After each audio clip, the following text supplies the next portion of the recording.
নমস্কাৰ স্বাগতম ইয়া হৈছে দুপৰৰ সংবাদ ষ্টুডিঅ'ত মই প্ৰাঞ্জল আজি নতুন দিল্লীত বিজেপিৰ কোৰ কমিটিৰ বৈঠক অসম পুডুচেৰীৰ প্ৰাৰ্থী সন্দৰ্ভত অনুষ্ঠিত হ'ব বিজেপিৰ কোৰ কমিটিৰ এই গুৰুত্বপূৰ্ণ বৈঠক দিনৰ 1 বজাত জেপি নাড্ডাৰ বাসগৃহত সম্পন্ন হ'ব বৈঠক অসম পুডুচেৰীৰ প্ৰাৰ্থীৰ নাম সন্দৰ্ভত আলোচনা হ'ব বৈঠকত পশ্চিমবংগ আৰু কেৰালাৰ বাকি থকা প্ৰাৰ্থী সন্দৰ্ভতো হ'ব আলোচনা বিজেপি সভাপতি নীতিন নবীন গৃহমন্ত্ৰী অমিত শাহ জেপি নাড্ডা উপস্থিত থাকিব বৈঠকত লগতে উপস্থিত থাকিব মুখ্যমন্ত্ৰীৰ লগতে ৰাজ্যিক বিজেপিৰ সভাপতি আজি চূড়ান্ত হ'ব 90% প্ৰাৰ্থীৰ নাম কাইলৈ অনুষ্ঠিত হ'ব সংসদীয় বৰ্ডৰ বৈঠক সংসদীয় বৰ্ডৰ বৈঠকৰ পাছতে কাইলৈ ঘোষণা হ'ব বিজেপিৰ প্ৰাৰ্থী তালিকা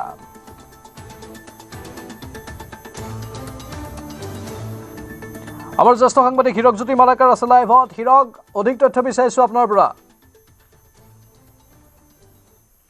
চক যেহেতু আজি বিজেপিয়ে প্ৰাৰ্থী আসলে চূড়ান্ত কৰিব আজি যিখন 1 বজাত যিখন বৈঠক অনুষ্ঠিত হ'ব নতুন দিল্লী জেপি নাড্ডাৰ বাসগৃহত যিখন বৈঠক অনুষ্ঠিত হ'ব তাতে যেহেতু প্ৰাৰ্থী 90% প্ৰাৰ্থী চূড়ান্ত হৈ যাব আৰু বিশেষকৈ যিখন বৈঠক অনুষ্ঠিত হ'ব তাত মুখ্যমন্ত্ৰীৰ লগতে জেপি নাড্ডা ৰাষ্ট্ৰীয় বিজেপি সভাপতি নীতিন নবীনৰ লগতে ৰাজ্যিক বিজেপি সভাপতি দিলীপ শইকীয়া উপস্থিত থাকিব আৰু সেই বৈঠকখনতে আসলে যি পেনেল প্ৰস্তুত কৰা হৈছিল সেই পেনেলৰ বিষয়ে আলোচনা কৰিব 1 বজাৰ পৰা যিখন বৈঠক অনুষ্ঠিত হ'ব সেই বৈঠকখন নিশা ভাগলৈ চলা বৈঠক চলাৰ পূৰ্ণ সম্ভাৱনা আছে আৰু যি আসলে বিজেপিয়ে প্ৰাৰ্থী পেনেল প্ৰস্তুত কৰি দিল্লীলৈ প্ৰেৰণ কৰিছিলে সেই প্ৰাৰ্থী পেনেলৰ ক্ষেত্ৰত বিশেষভাৱে তন্নকৈ আসলে আলোচনা কৰা হ'ব প্ৰতিটো সমষ্টিক লৈ বিশেষকৈ যদি পুনৰ সমষ্টি গঠনৰ নিৰ্ধাৰণৰ পিছত যেহেতু যিবোৰ সমষ্টি গঠন হৈছিলে তাতে 5জনীয়া পেনেল প্ৰস্তুত কৰা হৈছিল আৰু ঠিক সমান্তৰালকৈ যিবোৰ আসলে পূৰ্বৰ সমষ্টি সেই পূৰ্ব সমষ্টিত 3জনীয়া পেনেল প্ৰস্তুত কৰা হৈছিলে সেই পেনেলৰ আসলে কোন বিধায়কক বা কোনজনক টিকেট দিব পাৰি টিকেট প্ৰত্যাশীক সেই বিষয়ে আলোচনা কৰা হ'ব আৰু এই বিষয় সেই বৈঠকখনে যথেষ্ট তাৎপৰ্যপূৰ্ণ বহন কৰিছে আজি যিখন বৈঠক অনুষ্ঠিত হ'ব বৈঠকতে প্ৰায় সম্পূৰ্ণ চূড়ান্ত হৈ পৰিব তাৰ পিছত যিখন কালি সংসদীয় বৰ্ডৰ বৈঠক হ'ব সেই সংসদীয় বৰ্ডৰ বৈঠকতে বিশেষকৈ কালি প্ৰধানমন্ত্ৰী নৰেন্দ্ৰ মোদীৰ অধ্যক্ষতাত অনুষ্ঠিত হ'ব তাতে বিশেষকৈ সেই বৈঠকতে অন্তিম চিলমোহৰ মৰা হ'ব আৰু পিছত যদি সম্ভৱত হয় কালি বিয়লি ভাগত 5 বজাৰ পিছত যেহেতু প্ৰাৰ্থী তালিকা ঘোষণা কৰাৰ পূৰ্ণ সম্ভাৱনা আছে আৰু বিশেষকৈ বিজেপিয়ে এইবাৰ পূৰ্বে যে চাই দুবাৰ বা তিনিবাৰ তালিকা প্ৰকাশ কৰিছিলে কেইবাখনো তালিকা এনেদৰে প্ৰকাশ কৰা দেখিবলৈ পোৱা গৈছিল কিন্তু এইবাৰ বিশেষকৈ যোনকেইটা সমষ্টি তেওঁলোকে প্ৰতিদ্বন্দ্বিতা কৰিব সেই আটাইকেইটা সমষ্টি আচলতে প্ৰাৰ্থীৰ নাম উল্লেখ কৰিব আৰু ইতিমধ্যে যেহেতু মুখ্যমন্ত্ৰী যি দিল্লীস্থিত বাসগৃহ আছে দিল্লীস্থিত বাসগৃহত জানিব পৰা অনুসৰি যে যিসকল টিকেট প্ৰত্যাশী আছে বা এজনৰ পিছত আনজন বিধায়কে গৈ ভিৰ কৰিছে কালি যিহেতু বিয়লি ভাগত যি সময়ত আচলতে মুখ্যমন্ত্ৰীৰ লগতে ৰাজ্যিক বিজেপি সভাপতি দিলীপ শইকীয়া উপস্থিত হৈছিলে তাৰ উপস্থিত হোৱাৰ পিছতে পৃথকে তেওঁলোকে বৈঠক অনুষ্ঠিত কৰিছিলে বৈঠক অনুষ্ঠিত কৰি যিসকল টিকেট প্ৰত্যাশী আছিলে তেওঁলোকেও মুখ্যমন্ত্ৰী বা ৰাজ্যিক বিজেপি সভাপতিক সাক্ষাৎ কৰা দেখিবলৈ পোৱা গৈছিল আৰু বিজেপিয়ে এইবাৰ বিশেষকৈ এনেকুৱা ধৰণৰ গুৰুত্ব প্ৰদান কৰিছে যে যিবোৰ সমষ্টি আচলতে জয়ৰ সম্ভাৱনা অধিক থাকিব যি প্ৰাৰ্থী জয়ৰ সম্ভাৱনা অধিক থাকিব তেনে প্ৰাৰ্থীকে আচলতে প্ৰাৰ্থিত্ব প্ৰদান কৰাৰ ওপৰত এটা গুৰুত্বপূৰ্ণ ভূমিকা প্ৰদান কৰিব আৰু যিবোৰ এতিয়া বৰ্তমানৰ বিধায়ক আছে কেইবাজনো এক্সিষ্টিং বিধায়কৰ টিকেট কৰ্তন যোৱাৰ সম্ভাৱনা আছে তাৰ পৰিৱৰ্তে যিসকল আচলতে জয়ী সম্ভাৱনা থকা প্ৰাৰ্থী আছে তেওঁলোকে টিকেট লাভ কৰাৰ সম্ভাৱনা আছে আৰু বিশেষকৈ ক'ব বিচাৰিম যে এইবাৰ মহিলা আৰু যুৱ যদি 21 বৰ্ষৰ তুলনাত চাব যায় 21 বৰ্ষৰ তুলনাত এইবাৰ মহিলা আৰু যুৱক অধিক প্ৰাধান্য দিয়া হ'ব আৰু সেই অনুসৰি মহিলা আৰু যুৱৰ পূৰ্বতকৈ সংখ্যা বৃদ্ধি হ'ব বুলি এটা কথা স্পষ্টকৈ প্ৰকাশ কৰিছে কালি যিখন আচলতে পৃথকে বৈঠক হৈছিলে সেই বৈঠকসমূহতো এই বিষয়ে গুৰুত্বপূৰ্ণ ভূমিকা বা গুৰুত্ব প্ৰদান কৰা দেখিবলৈ পোৱা গৈছিল আৰু এইখন যিখন আজি 1 বজাৰ বা দিনৰ 1 বজাৰ পৰা যিখন বৈঠক হ'ব সেই বৈঠকতে বিশেষকৈ যিবোৰ সমষ্টি আছে সেই সমষ্টিসমূহৰ আচলতে যিসকল টিকেট প্ৰত্যাশী আছে বা পেনেলত যিসকলৰ নাম আছে সেই নামসমূহ আচলতে তেওঁলোকে কোনজন বিধায়ক কোনজন লোক জয়ী হ'ব পাৰে তাৰ বিষয়ে বিশেষ আলোচনা কৰি আজিয়ে চূড়ান্ত হ'ব 90% প্ৰাৰ্থীৰ নাম কিন্তু হিৰক লগতে আৰু এটা প্ৰশ্ন আহিব কালি অগপ নেতৃত্বই কৈছিল যে তেওঁলোকো দিল্লীলৈ যাব আৰু দিল্লীত গৈ তেওঁলোকেও এই সন্দৰ্ভত ভালদৰে পাতিব কাৰণ কিমানখন আসন তেওঁলোকে পাব বা নাপাব সেই বিষয়ক লৈ এতিয়াও কল্পনা চলি আছে অগপৰ পৰা কিবা খবৰ আপুনি পাইছে নেকি অগপৰ কোন দিল্লীলৈ যাব কাৰ সৈতে বৈঠকত বহিব নিশ্চয়কৈ অগপৰ যিহেতু এতিয়ালৈকে প্ৰায়বোৰ সমষ্টিৰ পৰা চূড়ান্ত হৈছে যিকেইটা সমষ্টি আচলতে বিজেপিয়ে অগপক এৰি দিব বিচাৰিছে প্ৰায় সমষ্টি চূড়ান্ত হৈছে কিন্তু দুটা সমষ্টিলৈ এতিয়াও জটিলতা অব্যাহত আছে সেইটো হৈছে চাবুৱা লাহোৱাল পুনৰ সমষ্টি গঠনৰ পিছত যিহেতু চাবুৱা লাহোৱাল দুটা সমষ্টি এটা কৰি দিয়া হ'ল চাবুৱা লাহোৱাল কৰি দিয়া হ'ল আৰু তাৰপিছত যিটো আচলতে পশ্চিম গুৱাহাটী অৰ্থাৎ এতিয়াৰ চেণ্ট্ৰেল গুৱাহাটী যিটো সমষ্টি এই দুটা সমষ্টিলৈ এতিয়াও জটিলতা আঁতৰা নাই আৰু অগপৰ বিচাৰিছে আচলতে তেওঁলোকক দুইটা সমষ্টি দিব লাগে তেওঁলোকৰ বিধায়ক আছে কিন্তু চাবুৱা লাহোৱালত যিহেতু বিজেপি বিধায়কো আছে বিজেপিয়ে কিন্তু চাবুৱা লাহোৱালটো এৰি দিবলৈ বিচৰা নাই আৰু সেই অনুসৰি যদি চাব যে চেণ্ট্ৰেল গুৱাহাটীও বিজেপিয়ে এৰি দিব বিচৰা নাই বিজেপিয়ে এটা বিচাৰিছে যে চেণ্ট্ৰেল গুৱাহাটী বিজেপিয়ে নিজৰ হাতত ৰাখি চাবুৱা লাহোৱাল যিটো সমষ্টি সেই সমষ্টিটো যিহেতু অগপৰ পূৰ্বৰ পৰা দাবী কৰি আছে সেই দাবীক সন্মান জনাই চাবুৱা লাহোৱাল সমষ্টিটো বন্ধুত্বমূলক প্ৰতিদ্বন্দ্বিতাৰ কাৰণে আগ্ৰহ তেওঁলোকে কৈছে কিন্তু সেই বন্ধুত্বমূলক প্ৰতিদ্বন্দ্বিতা কৰিবলৈ ইতিমধ্যে আগ্ৰহ প্ৰকাশ কৰা নাই যিহেতু অগপৰ যিসকল নেতৃত্ব আছে আৰু তাৰ বাবে যিহেতু দিল্লীলৈ তেওঁলোকে যোৱাৰ কথা আছিল কিন্তু দিল্লীলৈ নাযায় তেওঁলোকে গৃহমন্ত্ৰীৰ সৈতে টেলিফোনিক বাৰ্তালাপ কৰিব আৰু টেলিফোনিক বাৰ্তালাপ কৰাৰ পিছতে আজি তেওঁলোকে চূড়ান্ত সিদ্ধান্ত গ্ৰহণ কৰিব বাকী সমষ্টি যিবোৰ আছে জানিব পৰা অনুসৰি 9 পৰা 10টা জয়ী সম্ভাৱনা থকা সমষ্টি ইতিমধ্যে অগপক এৰি দিয়া হৈছে আৰু তাৰ উপৰিও যিবোৰ সংখ্যালঘু প্ৰধান অঞ্চল কাৰণ সংখ্যালঘু প্ৰধান অঞ্চলসমূহত যিহেতু বিজেপিতকৈ অগপৰ ভেটি পূৰ্বৰ পৰা দেখিবলৈ পোৱা গৈছে শক্তিশালী আৰু সেই সংখ্যালঘু অঞ্চলসমূহত কেইবাটাও সংখ্যালঘু যি সমষ্টি আছে সেই সমষ্টি অগপক এৰি দিব কিন্তু জয়ী সম্ভাৱনা থকা 9 পৰা 10টা সমষ্টিহে বিজেপিয়ে অগপক এৰি দিয়াৰ সম্ভাৱনা আছে তাৰে ভিতৰত দুটা যি জয়ী সম্ভাৱনা থকা সমষ্টি আছে চেণ্ট্ৰেল গুৱাহাটী বা চাবুৱা লাহোৱাল সমষ্টি আৰু চাবুৱা লাহোৱাল সমষ্টিকেইটা এতিয়াও আহুৱা বা যি আচলতে জটিলতা আছিলে সেই জটিলতা দূৰ কৰা নাই আজি হয়তো বিয়লি ভাগলৈকে এই জটিলতা সম্পূৰ্ণৰূপে দূৰ হ'ব কাৰণ দিল্লীলৈ যোৱা কথা আছিলে কিন্তু দিল্লীলৈ আমাৰ হাতত পোৱা তথ্য অনুসৰি এই মুহূৰ্তলৈকে কিন্তু মন্ত্ৰী অতুল বৰা বা অগপৰ যিসকল শিক্ষণ নেতৃত্ব আছে শিক্ষণ নেতৃত্ব গুৱাহাটীতে আছে সেইবাবে হয়তো তেওঁলোকে তাৰ টেলিফোনিক বাৰ্তালাপ জৰিয়তে এইবোৰ যি জটিলতা আছে জটিলতা দূৰ কৰিব কাৰণ জটিলতা দূৰ কৰাৰ পিছতে যিহেতু কালি যদি বিজেপিয়ে প্ৰাৰ্থী তালিকা প্ৰকাশ কৰে তেন্তে 19 তাৰিখে তেওঁলোকে অগপৰ প্ৰাৰ্থী তালিকা প্ৰকাশ কৰিব বুলি এটা কথা স্পষ্টকৈ প্ৰকাশ কৰিছে আৰু অগপৰ প্ৰাৰ্থী তালিকা ঘোষণা কৰাৰ পিছত যে কিছু সমষ্টি বিদ্ৰোহ আৰম্ভ হ'ব সেয়া এক প্ৰকাৰ নিশ্চিত হৈ পৰিছে কাৰণ বিভিন্ন সমষ্টি এইবাৰ যদি চাব যায় অগপে 40টা বা 45টা সমষ্টি দাবী কৰিছিলে কিন্তু তেওঁলোকক সেই 40টা বা 45টা সমষ্টি দিয়া নাই যদি দিয়ে 20 বা 25টা সমষ্টি দিব আটাইকেইটা সমষ্টি মিলাই কিন্তু যিকেইটা সমষ্টি নিদিয়ে তাতে ইতিমধ্যে যিহেতু যি সময়ত বাতৰি সম্প্ৰচাৰ হৈছিলে বাতৰি সম্প্ৰচাৰ হোৱাৰ পিছতেই বিদ্ৰোহ আৰম্ভ হোৱা দেখিবলৈ পোৱা গৈছে কিন্তু প্ৰাৰ্থী তালিকা লক্ষণীয় হ'ব সকলো বিষয় হিৰক লক্ষণীয় হ'ব আৰু লগতে আমি কওঁ যে বিজেপিৰ যিখন বৈঠক আৰু কেইটামান সময়ৰ পাছতে অনুষ্ঠিত হ'ব দিল্লীত 1 বজাৰ লগে লগেই আৰু য'ত আজি 90% প্ৰাৰ্থীৰ নাম চূড়ান্ত হ'ব আৰু কাইলৈ অনুষ্ঠিত হ'ব সংসদীয় বৰ্ডৰ বৈঠক সংসদীয় বৰ্ডৰ বৈঠকৰ পিছতেই কাইলৈ বিজেপিয়ে প্ৰাৰ্থী তালিকা ঘোষণা কৰিব ধন্যবাদ জনাইছোঁ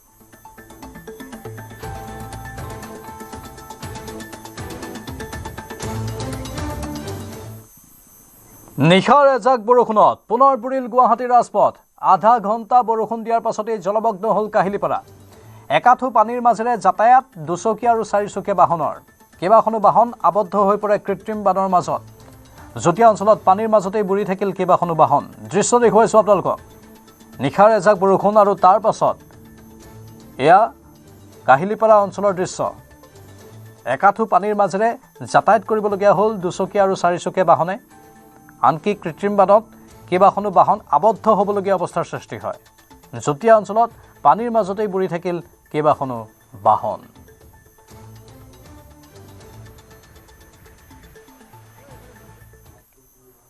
ইফালে হুজাইত নিশা প্ৰচণ্ড ধুমুহা বৰষুণৰ তাণ্ডৱ হুজাইৰ কেইবাটাও অঞ্চলত বিস্তৰ ক্ষতি থেপলাগুৰি কোমোৰাকটা ৰায়কটা কেন্দুগুৰি নভঙা অঞ্চল এই অঞ্চলবোৰত ব্যাপক ক্ষতিসাধন হৈছে বহু লোক ক্ষতিগ্ৰস্ত হৈছে ঠায়ে ঠায়ে ভাগি পৰিছে বিদ্যুৎ পৰিবাহী খুঁটা গছ পৰি বাগৰি পৰে বহুকেইটা বিদ্যুৎ পৰিবাহী খুঁটা ধুমুহা বৰষুণৰ পাছৰ পৰাই হুজাইত বিচ্ছিন্ন বিদ্যুৎ সংযোগ ধুমুহা একদম 2টামান বজাত আহিছে হঠাৎ আহিছে একদম ঘৰ চৰ পুৰা উৰাই লৈ গ'ল কি ক্ষতি হ'ল আপোনাৰ বহুতখিনি ঘৰৰ ভিতৰত একদম কাপোৰ কানি চব ভিজি গ'ল চাউলো আছিলে চাউল 3 মোনমান চাউল যোৱাকালি খুন্দাই কিনি আনিছিলোঁ কিন্তু পুৰা পানীত ভিজি গ'ল পুৰা আপোনাৰ ঘৰৰ টিঙো চব উৰি গ'ল চব আছে ইয়াত চাই লওক পুৰা ওপৰৰ চাদি টানি চব উৰাই লৈ আহিছে ইফালে নিশা অহা প্ৰবল ধুমুহাত মাজুলীতো বিস্তৰ ক্ষতি হৈছে নৰেশ দলে নামৰ এজন লোকৰ ঘৰ ভাঙি তছনছ কৰিলে ধুমুহাজাকে আহতগুৰি গাঁও পঞ্চায়তৰ গোপাল চুকত ঘৰ নৰেশ দলেৰ পুৱতি নিশা 3মান বজাত তাণ্ডৱ চলাই প্ৰচণ্ড ধুমুহাই কোনোমতে দৌৰি প্ৰাণ ৰক্ষা কৰে পৰিয়ালটোৱে চাংঘৰৰ তলত বান্ধি থোৱা এটা পশুধনৰ কৰুণ মৃত্যু হৈছে আনফালে বাক্সাৰ ভাৰত ভূটান সীমান্ততো নিশা প্ৰচণ্ড ধুমুহাত বিধ্বস্ত কেইবাটাও পৰিয়ালৰ বাসগৃহ সোৱনখাটা বিলপাৰৰ মন্টু ৰয়ৰ ঘৰ বাৰী বিধ্বস্ত হয় বাসগৃহৰ ওপৰত বাগৰি পৰে এডাল প্ৰকাণ্ড গছ সৌভাগ্যক্ৰমে প্ৰাণ ৰক্ষা পৰে পৰিয়ালটোৰ সদস্যৰ নিশাৰ ধুমুহাজাকে বিস্তৰ ক্ষতিসাধন কৰে অঞ্চলটোৰ। পথত গছ উভালি পৰি ব্যাহত হয় যাতায়াত, বিদ্যুৎ সংযোগ।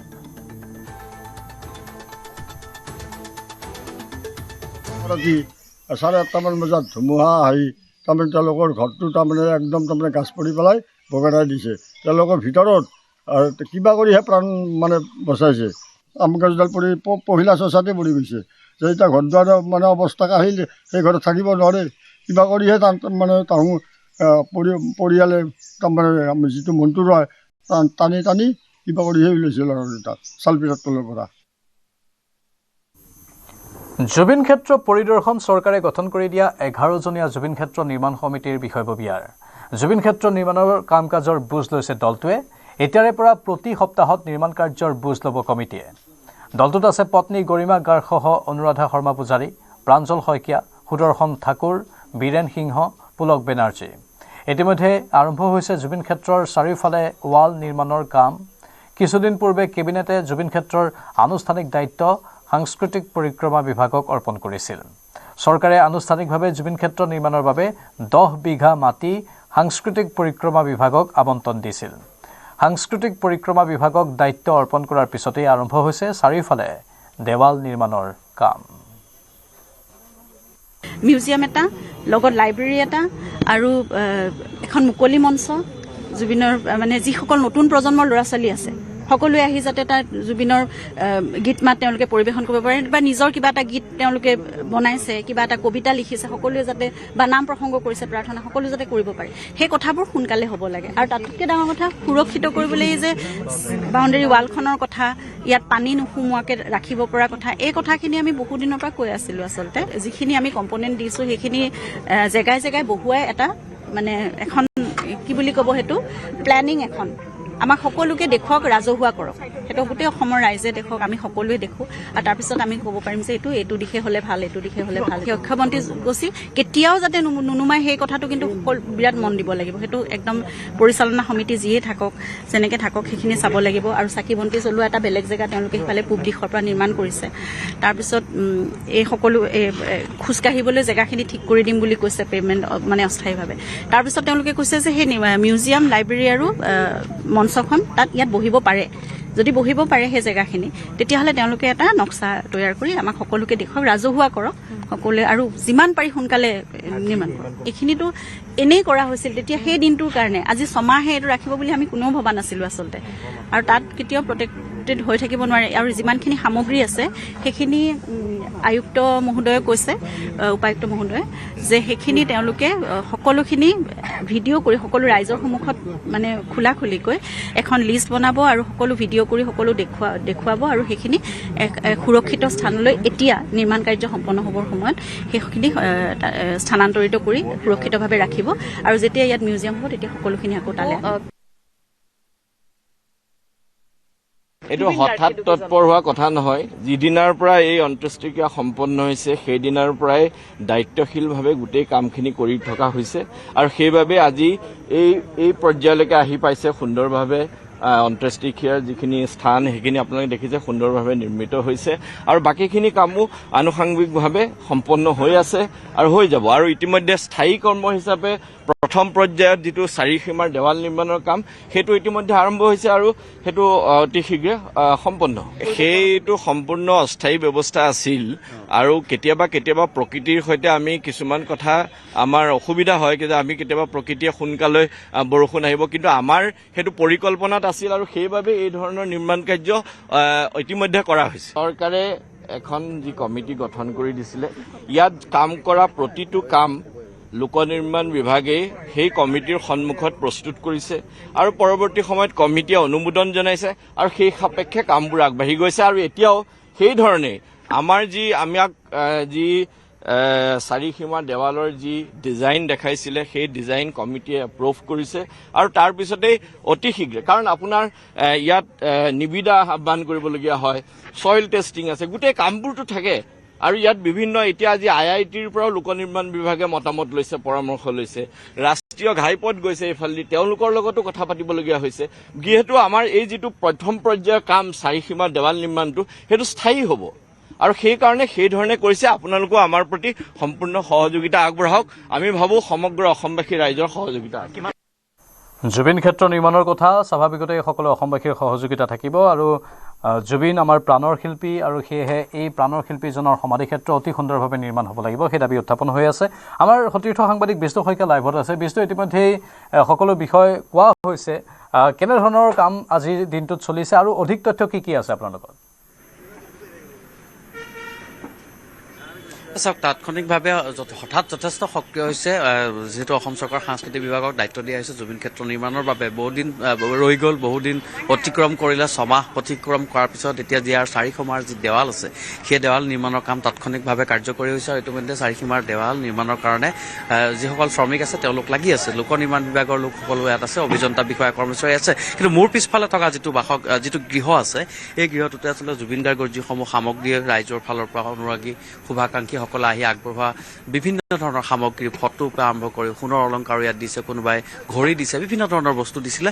এই গৃহটো আচলতে প্ৰথম অৱস্থাত নিৰ্মাণ কৰা হৈছিলে সাময়িকভাৱে, আচলতে অস্থায়ীভাৱে। কিন্তু আজি এই গৃহটো 6 মাহ হ'ল অতিক্ৰম হ'ল, স্থায়ীভাৱে নিৰ্মাণ কৰা নহ'ল। কিন্তু এই মুহূৰ্তত আমি যদি কওঁ যে ইয়াৰ বাওঁফালে এই ধৰণৰ এটা স্থান য'ত আহি জুবিন গাৰ্গৰ অনুৰাগীসকলে জুবিন গাৰ্গক শ্ৰদ্ধা জনাব পাৰিব, শ্ৰদ্ধাঞ্জলি জনাব পাৰিব আৰু তেওঁলোকে ইয়াত আহি পেলাই সেৱা জনাব পাৰিব বা তেওঁ পূৰণ কৰিব পাৰিব, তেনেধৰণৰ এটা গৃহ নিৰ্মাণ কৰি আছে। কিন্তু প্ৰশ্ন হৈছে যে আচলতে অনুৰাগীসকল ক্ষুব্ধ হৈছিল বা সমগ্ৰ অসমবাসী আচলতে প্ৰতিক্ৰিয়াৰ সৃষ্টি হৈছিল যে বৰষুণত উৱলি গৈছিল এই গৃহটো, ত্ৰিপালেৰে ঢাকি ৰাখিবলগীয়া হৈছিল, যাৰ ফলত ইয়াৰ ভিতৰত থকা বিভিন্ন অনুৰাগীয়ে দিয়া বিভিন্ন ধৰণৰ সা সামগ্ৰী নষ্ট হৈছিল। গতিকে এতিয়া সাময়িকভাৱে থকা এই গৃহটো নিৰ্মাণ কাৰ্য চলি আছে। আজিৰ পৰা পুৰা দ্ৰুতগতিত নিৰ্মাণ কাৰ্য চলিছে। অচিৰেই এই স্থায়ীভাৱে ইয়াত এটা গৃহ নিৰ্মাণ কৰা হ'ব, য'ত জুবিন গাৰ্গক বিভিন্ন অনুৰাগীসকলে দিয়া বিভিন্ন ধৰণৰ সা সামগ্ৰী আৰু তেওঁলৈ মৰমৰ চিনস্বৰূপে লৈ অহা বিভিন্ন উপহাৰ এই ঘৰটোত ৰাখিব পাৰিব। আৰু তাৰ পাছত আৰু এটা কথা ক'লে, জিলা আয়ুক্তই ভিডিঅ'গ্ৰাফী কৰি এই গৃহটোত ইতিমধ্যেই জুবিন গাৰ্গলৈ আগবঢ়োৱা যিসমূহ সামগ্ৰী আছে, সেই সামগ্ৰীসমূহ এটা নিৰ্দিষ্ট স্থানত সুৰক্ষিতভাৱে ৰখাৰ বাবে ব্যৱস্থা কৰিব প্ৰশাসনৰ ফালৰ পৰা। অৰ্থাৎ এই গোটেই ব্যৱস্থাটো তদাৰকী কৰিব অসম চৰকাৰৰ সাংস্কৃতিক মন্ত্ৰালয়ে। সাংস্কৃতিক বিভাগে এই বিষয়টো চাই আছে। আৰু ইয়াত দুটাকৈ, যিটো জুবিন গাৰ্গৰ শেষ সময়ৰ যিটো নৰ্থ ডে য'ত ইয়াত দাহন কৰা হৈছিলে, তাৰ কাষতে আৰু এটা গৃহ নিৰ্মাণ কৰা হৈছে। ইয়াত থাকিব এগছি অক্ষয় বন্তি, য'ত এই অক্ষয় বন্তি দিনে নিশাই 24 ঘণ্টা জ্বলি থাকিব, অহৰহ জ্বলি থকাৰ ব্যৱস্থা কৰা হ'ব, যাতে সেই বন্তি গছ নুনুমাই। বিভিন্ন প্ৰতিকূল পৰিস্থিতিতে হওক, বতাহ ধুমুহা বৰষুণ যিয়ে নাহক কিয়, তেনেধৰণৰ এটা পৰিস্থিতি নিৰ্মাণ কৰি ইয়াত এই অক্ষয় বন্তিৰ কাৰণে এটা গৃহ নিৰ্মাণ কৰা হৈছে। আৰু এই মুহূৰ্তত দেখিছে যে এক্সকেভেটৰ লগাই আছে, এক্সকেভেটৰে ইয়াত সামগ্ৰী আনি আছে বা কাম কৰি আছে, যে এক্সকেভেটৰৰ জৰিয়তে তেওঁলোকে কাম কৰিছে। আৰু বিভিন্ন স্থানৰ পৰা অহা বিভিন্ন বিভাগৰ বিষয়ববীয়াসকলে তদাৰক কৰিছে প্ৰত্যক্ষভাৱে। আৰু এই গৃহটো নিৰ্মাণ সম্পূৰ্ণ হ'লে যিটো ত্ৰিপাল দি ঢাকিবলগীয়া হৈছিলে, এজাক বৰষুণতে যিটো গৃহ উৱলি গৈছিলে, সেই গৃহটোৰ সকলো সা সামগ্ৰী স্থানান্তৰ কৰি এই গৃহটোলৈ অনা হ'ব আৰু ইয়াত স্থায়ীভাৱে তাক ৰখাৰ ব্যৱস্থা কৰা হ'ব। যদিও এই গৃহটো নিৰ্মাণ কৰিছে, ই স্থায়ী নহয়, কাৰণ এতিয়াও যি নক্সা আছে, যি নক্সা প্ৰস্তুত কৰিছে, সেই নক্সা অনুসৰি ইয়াৰ স্থান বেলেগত হ'ব। কিন্তু সাময়িকভাৱে ইয়াক ৰাখিবৰ কাৰণে, যাতে বতাহ বৰষুণৰ পৰা অসুবিধা নহয়, তাৰ বাবে এটা ব্যৱস্থা ইয়াত কৰা হৈছে। এইটো হয়তো থাকিব যেতিয়ালৈকে এই প্ৰকল্পটো সুনিৰ্দিষ্ট এটা স্থানত স্থাপন কৰা নহয়। কিন্তু ইয়াৰ লগে লগে ইতিমধ্যে সকলোৱে কৈছে যে ইয়াৰ যি নিৰ্মাণ সমিতি আছিলে, এখন চৰকাৰৰ তদাৰকত এখন নিৰ্মাণ সমিতি গঠন কৰি দিয়া হৈছিল 11জনীয়া, তেওঁলোক আজি আহি ইয়াত পৰিদৰ্শন কৰিলে। জুবিন গাৰ্গৰ পত্নী গৰিমা শইকীয়া গাৰ্গ আহি পেলাই চালে, বুজ ল'লে আচলতে কি ধৰণে কাম কাজ ইয়াত চলিছে। কিন্তু এটা কথা ভাল হৈছে যে 6 মাহৰ পিছত কিন্তু তাৎক্ষণিকভাৱে খুব খৰতকীয়া হৈছে নিৰ্মাণ কাৰ্য। হয়তো অচিৰে ইয়াৰ যি দেৱাল আছে, 4 সীমাৰ দেৱাল নিৰ্মাণ সম্পূৰ্ণ হৈ উঠিব। আৰু ইয়াৰ বাবে এটা তেওঁলোকে সিদ্ধান্ত লৈছে যে প্ৰত্যেক সপ্তাহে এই যি নিৰ্মাণ সমিতি গঠন কৰি দিয়া হৈছে, নিৰ্মাণ সমিতি দলে আহি ইয়াত পৰিদৰ্শন কৰিব, কাম কাজৰ বুজ ল'ব আৰু কি ধৰণৰ অগ্ৰগতি হৈছে সেয়াৰ খতিয়ান তেওঁলোকে ল'ব। আৰু এই স্থানত আমি দেখুৱাইছিলে, স্ক্ৰীণত দেখিছে দৰ্শকসকলে, এই স্থান হৈছে জুবিন গাৰ্গক যিসকলে তেওঁলোকে অনুৰাগী শুভাকাংক্ষী আহে ইয়াত চাকি বন্তি জ্বলায়, তেওঁলোকৰ কাৰণে এই জেগাটো নিৰ্দিষ্ট কৰি দিয়া হৈছিল। কিন্তু এতিয়া এই ঠাই সলনি কৰা হ'ব, কাৰণ ইয়াৰ সলনি আন এটা ঠাইত এটা গৃহ নিৰ্মাণ কৰি থকাৰ কাম আজিৰ পৰা আৰম্ভ হৈছে। সেই গৃহটোত এগছি অক্ষয় বন্তি দেখিছে ইয়াত অক্ষয় বন্তি গছ তাত স্থানান্তৰ কৰা হ'ব আৰু তাক গেছৰ জৰিয়তে ৰন্ধন গেছৰ জৰিয়তে জ্বলোৱাৰ বাবে তাত ব্যৱস্থা কৰা হ'ব যাতে সেই অক্ষয় বন্তি গছ কোনো কাৰণত কেতিয়াও নুনুমায় যিকোনো প্ৰতিকূল পৰিৱেশ হওক প্ৰাকৃতিক দুৰ্যোগৰ ক্ষেত্ৰত যাতে সি জ্বলি থাকিব পাৰে সেই বন্তি গছ গতিকে এনেধৰণে জুবিন ক্ষেত্ৰৰ কাম কাজ আৰম্ভ হৈছে হয় কিন্তু এটা অভিযোগ আছে যে যিধৰণে আচলতে খৰতকীয়াকৈ আৰম্ভ হ'ব লাগিছিল ইমান দিনে নিৰ্মাণ সমিতি বা অসম চৰকাৰৰ সাংস্কৃতিক বিভাগেই হওক বা প্ৰশাসনেই হওক সেই ধৰণে খৰতকীয়াকৈ নিৰ্মাণ নকৰাৰ কাৰণে নিৰ্মাণ কাৰ্য আৰম্ভ নকৰাৰ কাৰণে প্ৰতিক্ৰিয়াৰ সৃষ্টি হৈছিল বা বিতৰ্কৰ সূচনা হৈছিল কিন্তু শেহতীয়াকৈ দেখা গ'ল যে আজিৰ পৰা যি ধৰণে কাম কাজ আৰম্ভ হৈছে অচিৰে কিন্তু এই জুবিন ক্ষেত্ৰ নিৰ্মাণৰ বাবে দিয়া 10 বিঘা যি চৰকাৰে আমন্ত্ৰণ দিছে কেবিনেট যোগে সেই মাটিখিনিত কিন্তু এটা সুপৰিকল্পিতভাৱে জুবিন ক্ষেত্ৰ নিৰ্মাণ হ'ব আৰু ইয়াত কেইবাটাও বিভিন্ন প্ৰকল্প আছে লগতে ইতিমধ্যে গৰিমা শইকীয়া গাৰ্গে কৈছে যে এটা মিউজিয়ামৰ ব্যৱস্থা কৰিব লাগে যে জুবিন গাৰ্গলৈ উপহাৰ স্বৰূপে মৰমৰ চিন স্বৰূপে আগবঢ়োৱা জুবিন গাৰ্গে ব্যৱহাৰ কৰা জুবিন গাৰ্গৰ স্মৃতি বিজড়িত যিসমূহ সম্পদ আছে সেই সম্পদসমূহ অনাগত নতুন প্ৰজন্মই বা ভৱিষ্যত প্ৰজন্মই যাতে সেয়া চাব পাৰে বুজিব পাৰে জুবিন গাৰ্গৰ সৃষ্টিৰ কথা হৃদয়ংগম কৰিব পাৰে তাৰ বাবে এই মিউজিয়ামটোত সংৰক্ষণৰ ব্যৱস্থা কৰা হ'ব আৰু কিছু সময় পূৰ্বে আমাক পত্নী গৰিমা শইকীয়া গাৰ্গে কৈছিলে যে তেখেতে ব্যৱহাৰ কৰা এখন গাড়ী ইতিমধ্যে সজাই ৰেডি কৰা হৈছে সেই গাড়ীখনো আনি মিউজিয়ামত থোৱাৰ ব্যৱস্থা কৰা হ'ব প্ৰাঞ্জল ধন্যবাদ জনাইছোঁ বিষ্ণু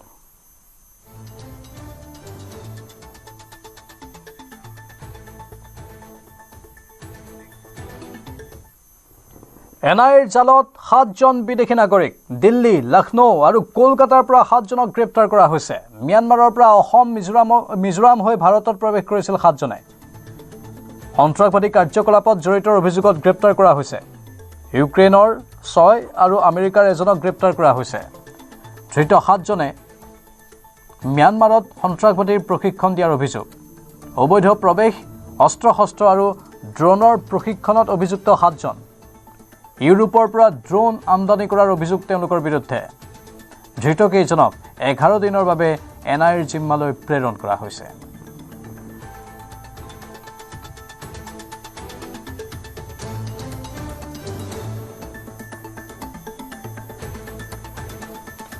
উত্তৰ ম্যানমাৰ আৰু দক্ষিণ ম্যানমাৰৰ মাজত এটা কিছু সমস্যা আছে ম্যানমাৰত অশান্তি হ'লেই অসম তথা উত্তৰ পূবতো অশান্তি হ'ব এই ক্ষেত্ৰত নিৰাপত্তা সংস্থাসমূহে নজৰত ৰাখিব লাগিব এনআইএ গ্ৰেপ্তাৰ কৰা সেই লোকসকলে ক'ত কি কৰি আছিল উলিয়াব লাগে এনআইৰ জালত 7 বিদেশী নাগৰিক পৰাৰ পিছতেই প্ৰতিক্ৰিয়া প্ৰকাশ কৰে প্ৰাক্তন ডিজিপি দিলীপ বৰাই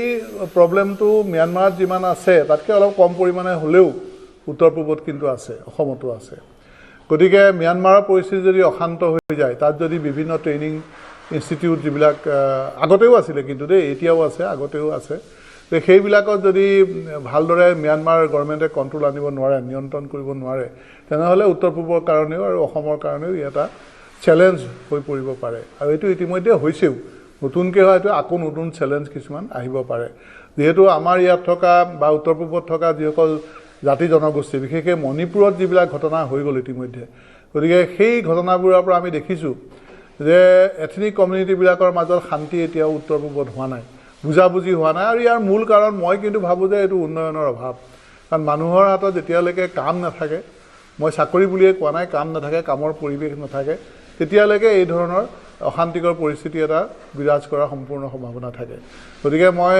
চৰকাৰক তেখেতসকলৰ যি নিৰাপত্তাৰ ব্যৱস্থা আছে তাৰ লগতে সামগ্ৰিক উন্নয়নৰ কাৰণে তেখেতসকলে যথেষ্ট অধিক জোৰ দিয়াটো মই ভাবোঁ যে জৰুৰী যোৰহাট ইঞ্জিনিয়াৰিং কলেজ চমুকৈ জেইচিত আড়ম্বৰপূৰ্ণভাৱে আয়োজন কৰা বছৰেকীয়া অনুষ্ঠান ফনিক্সৰ শনিবাৰে নিশা অনুষ্ঠিত এক অনুষ্ঠানত ভয়ংকৰ কাজিয়াৰ সূত্ৰপাত ঘটে জেইচিৰ একাংশ ছাত্ৰ আৰু বাহিৰৰ একাংশ যুৱকৰ মাজত সংঘটিত কাজিয়া মাৰপিটৰ ঘটনাই ভয়ংকৰ ৰূপ ধাৰণ কৰে একাংশ ছাত্ৰই এখন গাড়ীত আক্ৰমণ কৰি গাড়ীখন ভাঙি পেলোৱাৰ গুৰুতৰ অভিযোগ উঠিছে শনিবাৰে নিশা যোৰহাট সদৰ আৰক্ষীৰ এটা বৃহৎ দল জেইচি চৌহদত উপস্থিত হৈ পৰিস্থিতি নিয়ন্ত্ৰণ কৰে অসমৰ আগশাৰীৰ উচ্চ শিক্ষানুষ্ঠানখনৰ ভিতৰচৰাত এনে উশৃংখল পৰিৱেশ দেখি স্তম্ভিত হৈ পৰে আৰক্ষী ইয়াৰ পিছতে আইন শৃংখলা বিঘ্নিত হোৱাৰ আশংকাত আৰক্ষীৰ নিৰ্দেশত বাতিল কৰা হয় পৰৱৰ্তী অনুষ্ঠানসমূহ বাতিল কৰা হয় গায়ক ইয়াছেৰ দেশাইৰ সংগীতৰ অনুষ্ঠান আনহাতে শনিবাৰৰ ঘটনা সন্দৰ্ভত যোৰহাট সদৰ থানাত দাখিল কৰা এজাহাৰৰ ভিত্তিত আৰক্ষীয়ে গোচৰ ৰুজু কৰি তদন্ত আৰম্ভ কৰিছে।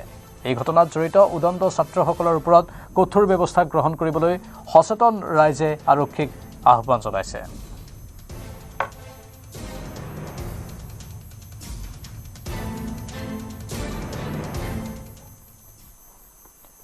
আফগানিস্তানৰ কাবুলত পুনৰ পাকিস্তানৰ ভয়ংকৰ আক্ৰমণ। কাবুলৰ এটা ৰিহেব চেণ্টাৰত পাকিস্তানৰ এয়াৰ ষ্ট্ৰাইক।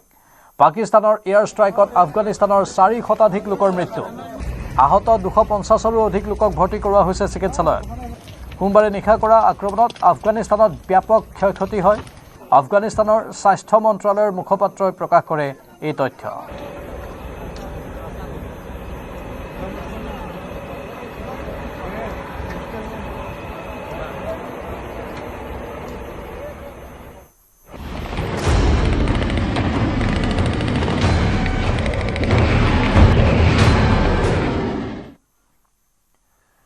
আমেৰিকা আৰু ইজৰাইলৰ বিৰুদ্ধে পুনৰ বিদ্যালয়ত আক্ৰমণৰ অভিযোগ ইৰাণৰ সংবাদ মাধ্যমৰ।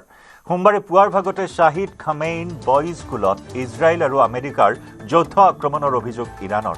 বোমাবৰ্ষণত ধ্বংস হৈছে খামেইন চহৰৰ বিদ্যালয়ৰ গাতে লাগি থকা কেইবাটাও বাসগৃহ। উল্লেখযোগ্য যে মধ্যপ্ৰাচ্যৰ যুদ্ধৰ আৰম্ভণিতে ইজৰাইলৰ বোমাবৰ্ষণত মৃত্যুমুখত পৰিছিল প্ৰায় 150গৰাকী কণমানি ছাত্ৰী। ছোৱালী স্কুলত চলোৱা সেই আক্ৰমণত মৃতকৰ সংখ্যা আৰু অধিক বৃদ্ধি পোৱাৰ দাবী কৰিছে একাংশ সংবাদ মাধ্যমে। সেই ঘটনাৰ বিতৰ্ক মান নৌজাওঁতেই পুনৰ ইৰাণৰ বিদ্যালয়ত বোমাবৰ্ষণৰ বাতৰিয়ে উদ্বিগ্ন কৰিছে বিশ্ববাসীক।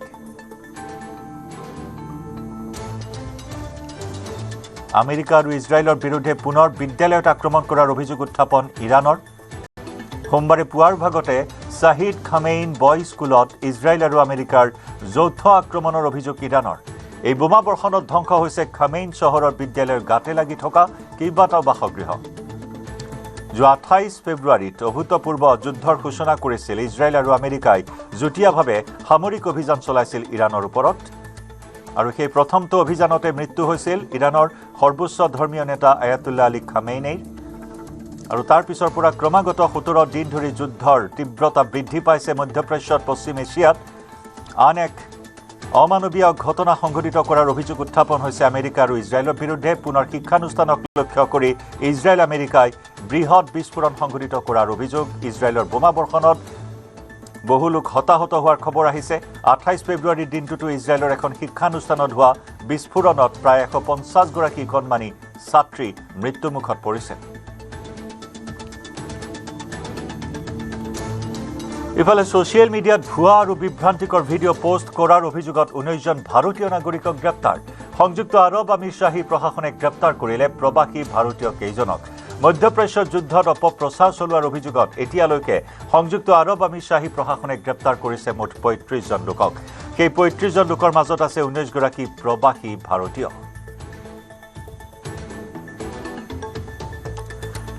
এবছৰত 10,000 ড্ৰোন সাজিব পৰা ইৰাণৰ ড্ৰোন নিৰ্মাণ কাৰখানাত মুখ্যমাঘাত ধনাৰ দাবী ডোনাল্ড ট্ৰাম্পৰ। ইজৰাইল আৰু আমেৰিকাৰ শেহতীয়া আক্ৰমণৰ পাছত ইৰাণত দ্ৰুত হাৰত কমিছে ড্ৰোনৰ সংখ্যা। ইতিমধ্যে ইৰাণৰ 80% ড্ৰোন বোমা মাৰি ধ্বংস কৰি দিয়াৰ দাবী আমেৰিকাৰ ৰাষ্ট্ৰপতি ডোনাল্ড ট্ৰাম্পৰ।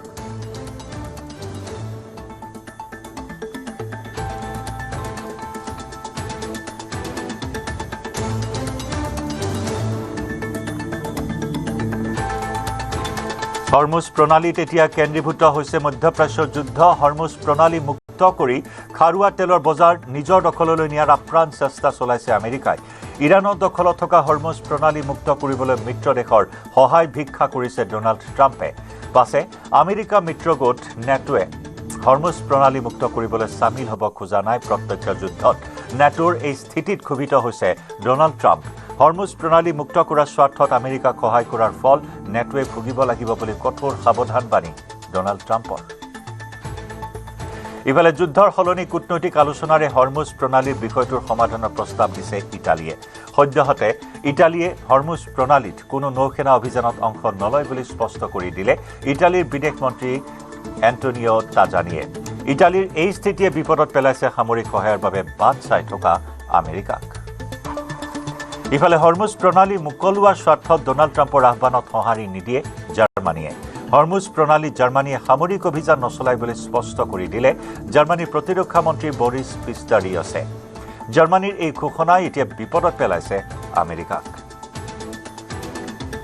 হৰমুজ প্ৰণালীৰ বিষয়ত আলোচনাৰে ইউৰোপৰ দেশসমূহক ঐক্যমতত উপনীত হোৱাৰ আহ্বান ডেনমাৰ্কৰ। মুখামুখি যুদ্ধৰ পৰিৱৰ্তে আলোচনাৰ মাধ্যমেৰে হৰমুজ প্ৰণালী মুক্ত কৰিবলৈ ইৰাণক হেঁচা দিয়াতহে আগ্ৰহ প্ৰকাশ কৰিছে ডেনমাৰ্কৰ বিদেশ মন্ত্ৰী লাৰ্ছ লকি ৰামমুছেনে।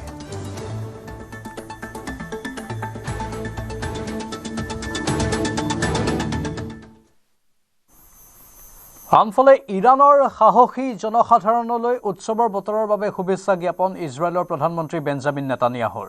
ইৰাণৰ নাগৰিকসকলক সাহসী জনগোষ্ঠী বুলি সম্বোধন কৰে বেঞ্জামিন নেতানিয়াহুৱে। তেওঁ কয়, মই প্ৰতি বছৰে কৰাৰ দৰে আপোনালোকক আকৌ এবাৰ ছুটিৰ বতৰৰ শুভকামনা জনাইছোঁ। ইৰাণৰ প্ৰাচীন পোহৰ আৰু জুইৰ উৎসৱ চাহৰ চানবে চুৰিৰ কথা উল্লেখ কৰে Benjamin নেতানিয়াহুৱে। To the brave people of Iran, I wish you, as I do every year, a happy holiday season beginning with the Festival of Lights. It signifies the age-old belief of the Iranian people that light will triumph over darkness, that good will triumph over evil. This year, this holiday has special meaning. Celebrate it with your friends, your family, your loved ones. I take this opportunity to wish you a happy Nowruz, a year of freedom, a new beginning of hope to all of you, my dear friends. Nowruz Piruz, Payonde Iran. যোগদানৰ 3 দিন পাছতে UPPL দলৰ পৰা ওদালগুৰি বিধানসভা সমষ্টিৰ পৰা ticket লাভ কৰিলে এপছৰ প্ৰাক্তন সভাপতি দীপেন বড়ুৱে। নিৰ্বাচনৰ দিন ঘোষণা হোৱাৰ লগে লগে সকলো ৰাজনৈতিক দলেই প্ৰস্তুতি চলাই আছে। বিটিচিৰ 5খন জিলাৰ 15টা সমষ্টিৰ ভিতৰত 7টা বিধানসভা সমষ্টিৰ UPPL দলৰ প্ৰাৰ্থীৰ নাম ঘোষণা কৰা হৈছে, য'ত তামোলপুৰৰ পৰা UPPL দলৰ সভাপতি প্ৰমোদ বড়ো নিজেই অৱতীৰ্ণ হ'ব। নিৰ্বাচনী ৰণত যুঁজিবলৈ কেনেদৰে সাজু হৈছে ওদালগুৰি সমষ্টিৰ প্ৰাৰ্থী দীপেন বড়ো, এক প্ৰতিবেদনো আছে আমাৰ, আগবঢ়াম। আপোনাৰ প্ৰথম প্ৰতিক্ৰিয়া কি? খুব ভাল এটা অনুভৱ আৰু ভাল এটা অভিজ্ঞতা।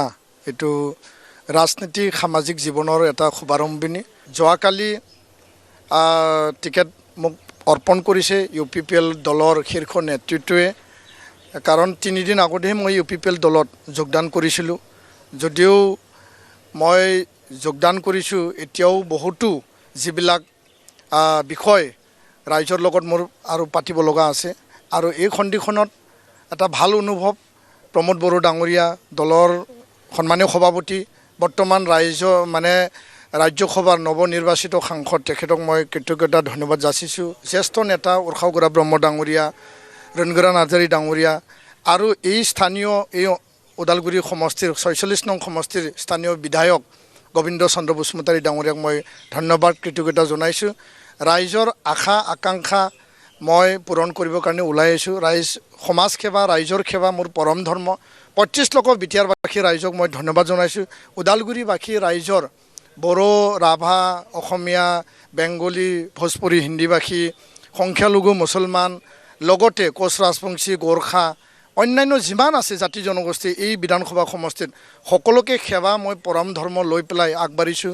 এজন যুৱ শক্তি, যুৱ নেতা হিচাপে মোৰ বহুত মন আছে সমাজ আৰু ৰাইজৰ কাৰণে কৰিবলৈ। এই কথাকে মই ৰাইজক কৈছোঁ, আহ্বান জনাইছোঁ। মোৰ প্ৰতি বিশ্বাস ৰাখত। মই আপোনালোকৰ কাৰণে ৰিক্স লৈ আহিছোঁ। আপোনালোকৰ বিশ্বাস মোৰ অন্তৰত চুইছে, যিধৰণে মোক মৰম আশীৰ্বাদ দিছে। আৰু আগন্তুক দিনত ওদালগুৰি বিধানসভা সমষ্টি 100% জয়ী হ'ম। ইয়াত বিনা দ্বিধাই মই ক'ব পাৰোঁ, ইয়াত কোনো প্ৰতিদ্বন্দ্বিতা নাই। যোনে প্ৰতিদ্বন্দ্বী কৰিব সেই প্ৰতিদ্বন্দ্বী নাম মাত্ৰহে হ'ব, কিন্তু মোৰ জয়ী নিশ্চিত। নিৰ্বাচন সমাগত এতিয়া ৰাইজৰ কাষত প্ৰতিটো ৰাজনৈতিক দলৰ নেতা পালি নেতা। মৰিয়নীত 5 বাৰৰ বিধায়ক ৰূপজ্যোতি কুৰ্মীৰ বিৰুদ্ধে ৰাইজৰ দলে প্ৰক্ষেপ কৰিছে নৱপ্ৰজন্মৰ প্ৰাৰ্থী জ্ঞানশ্ৰী বৰাক। বিগত 25 বছৰে মৰিয়নী ৰাইজৰ কাৰণে ৰূপজ্যোতি কুৰ্মীয়ে একোৱেই নকৰাৰ অভিযোগ জ্ঞানশ্ৰী বৰাৰ।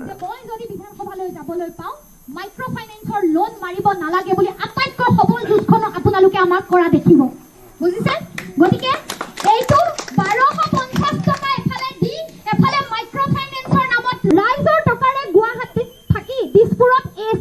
মৰিয়নি সমষ্টিটো বিশেষভাৱে চৰ্চাত আছে আৰু এই সমষ্টিটো চৰ্চাত আছে বিশেষতঃ 5 বাৰৰ বিধায়ক ৰূপজ্যোতি কুৰ্মী আৰু ৰূপজ্যোতি কুৰ্মীৰ প্ৰতিহত কৰিবৰ বাবে এইবাৰ ৰাইজৰ দলে এগৰাকী যুৱ প্ৰজন্মৰ প্ৰাৰ্থী প্ৰক্ষেপ কৰিছে আৰু নামটো সকলোৱে গম পাইছে ডক্টৰ জ্ঞানশ্ৰী বৰা। আমি জ্ঞানশ্ৰী বৰাৰ পৰা কিছু কথা জানিব লাগিব। প্ৰথমতে স্বাগতম জনাইছোঁ। যিহেতু বহু লক্ষ্য উদ্দেশ্য লৈ জ্ঞানশ্ৰী বৰাৰ মৰিয়নি যাত্ৰা কিয় বাছি লোৱা হ'ল মৰিয়নি? প্ৰথম কথা যে দীৰ্ঘদিন ধৰি এজন ব্যক্তি আছে, তেখেতৰ মাতৃ আছিল, মোৰ জন্মৰ সময়ৰ পৰা আছে, মোটামুটি এখন পৰিয়াল 91 চনত মোৰ জন্ম। কিন্তু ৰাইজৰ খোৱাৰ পানী টুপিয়ে আজিলৈকে নাই। মৌলিক সমস্যাবোৰ সমাধানৰ ক্ষেত্ৰত তেখেতে কোনো দিন as a member of legislative assembly, তেখেতৰ এজন বিধায়ক হিচাপে যিখিনি দায়িত্ব, এইখিনি দায়িত্ব পালন কৰা তেখেতে দেখা নাই। গতিকে মই ভাবোঁ যে ৰাইজৰ মৌলিক সমস্যাবোৰ সমাধান কৰিবৰ বাবে দলেও যিটো কথা বিচাৰ বিবেচনা কৰিছে বা আমাৰ প্ৰত্যেকগৰাকী কৰ্মীয়ে এইটো কথাই বিচাৰ বিবেচনা কৰিছে বা বিভিন্ন ৰাইজৰ ওচৰলৈ গৈছোঁ, সকলোৰে মত এটাই যে মূল সমস্যাবোৰ সমাধানৰ বাবে আমিতো এজন জনপ্ৰতিনিধিক নিৰ্বাচিত কৰি ইমানখিনি মানুহে ভোট প্ৰদান কৰি, যিটো আমাৰ গণতন্ত্ৰই দিয়া আটাইতকৈ ডাঙৰ অধিকাৰ, সেইটোৰ জৰিয়তে এজনেই মাত্ৰ ব্যক্তিক পঠাব পাৰোঁ বিধানসভালৈ। তাত তেওঁ মূল কাম হ'ল ৰাইজৰ মতবোৰ প্ৰকাশ কৰা, ৰাইজৰ সমস্যাবোৰ প্ৰকাশ কৰা। তেওঁ প্ৰতিনিধি নহয় ৰাইজৰ।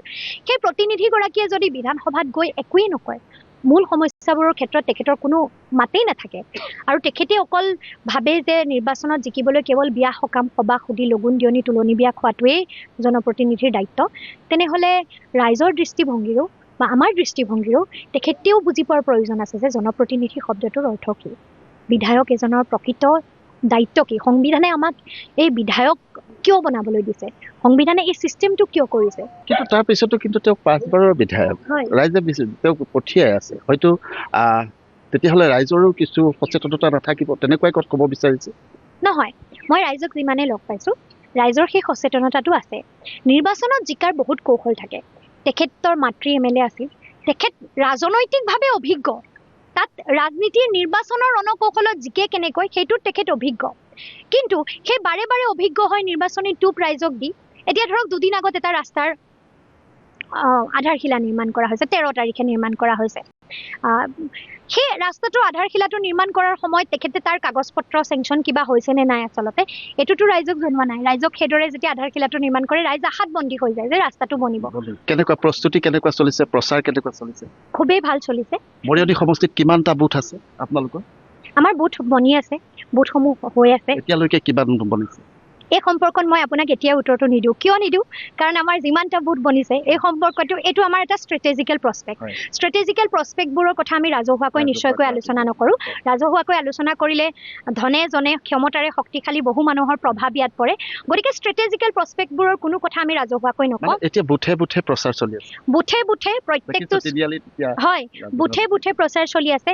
আমি ডাঙৰ জনসভা কৰা নাই, ডাঙৰ জনসভাসমূহ পিছৰ পৰ্যায়লৈ থৈছোঁ। আমি ৰাইজৰ মাজলৈ গৈছোঁ, বুথে বুথে চুবুৰীয়ে আমি গৈছোঁ, ৰাইজৰ লগত আমি কথা পাতিবলৈ চেষ্টা কৰিছোঁ, ৰাইজৰ সমস্যাখিনি বুজ ল'বলৈ চেষ্টা কৰিছোঁ আৰু ৰাইজে আঁকোৱালি খুবেই ধুনীয়াকৈ লৈছে। দেশত ৰন্ধন গেছৰ ব্যৱহাৰৰ নিয়ম কটকটীয়া কৰিছে চৰকাৰে। বিগত কেইটামান দিনত চৰকাৰে সলনি কৰিছে কেইবাটাও নিয়ম। ৰন্ধন গেছ যোগানৰ ভাৰসাম্যতা ৰক্ষাৰ স্বাৰ্থত চৰকাৰে এই ব্যৱস্থা গ্ৰহণ কৰিছে। ৰন্ধন গেছ জমা ৰখাৰ স্বাৰ্থত আৰোপ কৰিছে কেইবাটাও নিষেধাজ্ঞা। চৰকাৰে জাৰি কৰা নিয়ম অনুসৰি এজন লোকে ঘৰত জমা ৰাখিব পাৰিব 14.2 কেজি ওজনৰ মাত্ৰ 2টাহে ৰন্ধন গেছ। বৈধ অনুমতি পত্ৰ অবিহনে 40 কিলোগ্ৰামতকৈ অধিক LPG মজুত ৰখাটো অপৰাধ বুলি বিবেচনা কৰিব। এনে ক্ষেত্ৰত অত্যাৱশ্যকীয় সামগ্ৰী আইন 1955ৰ অধীনত গ্ৰহণ কৰিব ব্যৱস্থা। আইনৰ 7 নম্বৰ ধাৰাত দোষী সাব্যস্ত হোৱা লোকক 3 মাহৰ পৰা 7 বছৰৰ কাৰাবাস খাটিবলগীয়া হ'ব পাৰে বুলি উল্লেখ কৰা হৈছে। অন্যথা গ্ৰাহকৰ গেছ চিলিণ্ডাৰ জব্দও কৰাৰ লগতে সংযোগ ব্যৱস্থা কৰ্তনৰ অনুমতি চৰকাৰৰ। 2026 চনৰ মাৰ্চ মাহত পেট্ৰলিয়াম মন্ত্ৰালয়ে LPG অৰ্ডাৰ 2000 সংশোধন কৰি নতুন নিয়ম ৰূপায়ণ কৰে। ইয়াৰ অধীনত প্ৰাকৃতিক গেছ আৰু LPG দুয়োটা সংযোগ একেলগে থকাটো অবৈধ। চৰকাৰে উল্লেখ কৰিছে যে য'ত PNG উপলব্ধ তাত LPGৰ প্ৰয়োজনীয়তা কমি যায়। সেয়েহে PNGৰ গ্ৰাহকক শীঘ্ৰে LPG সংযোগ কৰ্তন কৰিবলৈ চৰকাৰৰ নিৰ্দেশনা। দুয়োটা সংযোগ লৈ থকা গ্ৰাহকে নিজে LPGৰ সংযোগ কৰিলে জৰিমনাৰ সন্মুখীন নহয়। যদি কোনো অঞ্চলত অবৈধভাৱে বৃহৎ পৰিমাণৰ গেছ চিলিণ্ডাৰ মজুত কৰি ৰখাৰ তথ্য লাভ কৰে তেন্তে তৎক্ষণাত অভিযোগ দাখিল কৰিবলৈ ৰাজ্যক আহ্বান চৰকাৰৰ গেছৰ উপলব্ধতা বজাই ৰাখিবলৈ দেশবাসীক সজাগ হোৱাৰ আহ্বান দেশৰ পেট্ৰলিয়াম মন্ত্ৰালয়ৰ আৰু মধ্যপ্ৰাচ্যৰ যুদ্ধৰ বাবে দেশত সংকটত ৰন্ধন গেছ সংকটৰ মাজত চিলিণ্ডাৰৰ নাটনি দূৰ কৰিবলৈ পেট্ৰলিয়াম আৰু প্ৰাকৃতিক গেছ মন্ত্ৰালয়ে গ্ৰাহকলৈ আগবঢ়াইছে বিশেষ অফাৰ ঘৰুৱা ব্যৱহাৰ আৰু ব্যৱসায়িক প্ৰতিষ্ঠানত পিএনজিক প্ৰধান ইন্ধন হিচাপে গঢ়ি তোলাৰ বাবে চৰকাৰৰ বিশেষ পদক্ষেপ পেট্ৰলিয়াম মন্ত্ৰালয়ৰ যুটীয়া সম্পাদিকা সুজাতা শৰ্মাই সংবাদমেলযোগে জনায় এই আহ্বান আনহাতে এই পদক্ষেপৰ অংশ হিচাপে চহৰৰ প্ৰধান গেছ বিতৰণ কোম্পানীসমূহে গ্ৰাহকৰ বাবে আদৰণি অফাৰ আৰম্ভ কৰিছে যাৰ ফলত তেওঁলোকক কোনো ধৰণৰ আৰ্থিক বোজা নোহোৱাকৈ এলপিজিৰ পৰা পিএনজিলৈ পৰিৱৰ্তিত হ'ব পৰাৰ ব্যৱস্থা কৰি দিয়া হৈছে এই আঁচনিৰ অধীনত ইন্দ্ৰপ্ৰস্থ গেছ লিমিটেড আৰু গেইল গেছ লিমিটেডৰ দৰে ডাঙৰ কোম্পানীয়ে ঘৰুৱা গ্ৰাহকক পোনপটীয়াকৈ 500 টকা মূল্যৰ বিনামূলীয়া গেছ প্ৰদান কৰাৰ অফাৰ প্ৰদান কৰিছে ইফালে বাণিজ্যিক খণ্ডলৈ এক বৃহৎ সকাহ দি বিপিচিএলে নিৰাপত্তা জমা ধন সম্পূৰ্ণৰূপে ৰেহাই দিছে চৰকাৰে পৰিস্থিতি উদ্বেগজনক বুলি উল্লেখ কৰে যদিও বৰ্তমান সকলো নিয়ন্ত্ৰণত আছে বুলিও জানিবলৈ দিয়ে सी एलएनजी सप्लाईज का कोई शॉर्टेज नहीं है जैसा मैंने आपको पहले बताया हमारा crude inventories are very high are in good position our refineries are working at 100% capacity और मोर हमारी रिफाइनरीज की inventories are fine so is the LPG so LPG की शॉर्टेज नहीं है इसीलिए आपके माध्यम से मैं बार बार लोगों सभी कंज्यूमर से अपील कर रही हूं कि जो लोग एलपीजी से पीएनजी पर शिफ्ट हो सकते हैं वो तुरंत शिफ्ट हों जैसा कि मैंने आपको अभी बताया 60 लाख ऐसे परिवार हैं जो तुरंत एलएनजी पर पीएनजी पर शिफ्ट हो सकते हैं उनके घर के पास में अवेलेबिलिटी है कनेक्शन बहुत त्वरित मिल सकता है इसीलिए कहा because we don't have the shortage of PNG now if you are talking about the LPG the bottom line is that I mean the more important point is whether we are able to supply LPG to the domestic consumers or not and the answer is yes আৰু বাতৰিখিনিতে সময় হ'ল বাণিজ্যিক বিৰতিৰ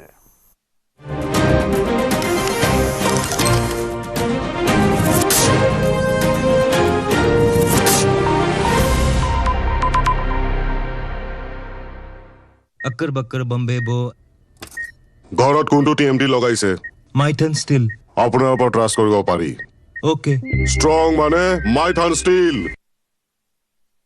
অসম আৰক্ষীৰ সন্মুখত এক বৃহৎ প্ৰত্যাহ্বান এফালে এটা দিনতে ভোট গ্ৰহণ আনফালে হাই voltage IPL match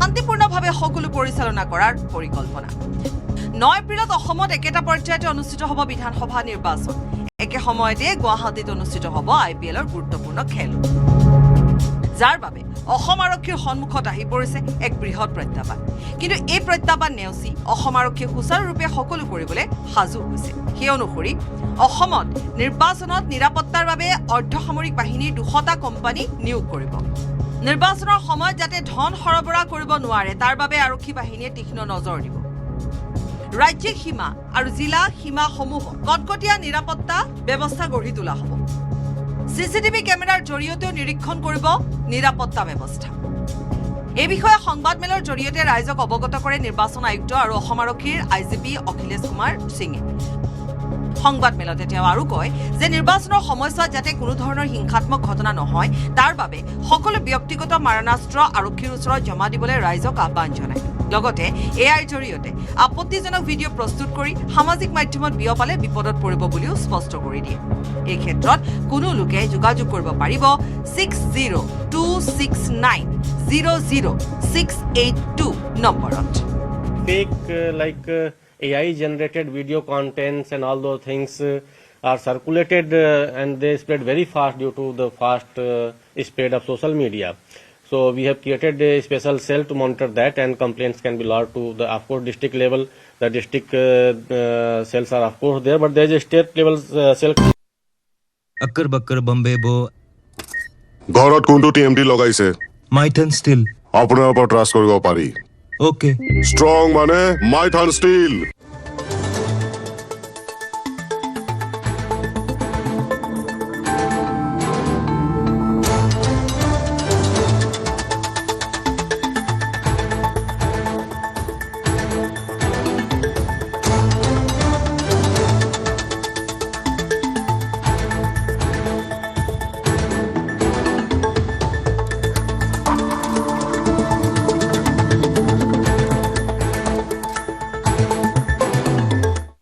occur Bakkar Bombay बो ঘৰত কোনটো TMT লগাইছে माइथन स्टील আপোনাৰ ওপৰত ট্ৰাষ্ট কৰিব পাৰি ओके ষ্ট্ৰং মানে মাইথান ষ্টীল অসম আৰক্ষীৰ সন্মুখত এক বৃহৎ প্ৰত্যাহ্বান এফালে এটা দিনতে ভোট গ্ৰহণ আনফালে হাই ভল্টেজ IPL মেচ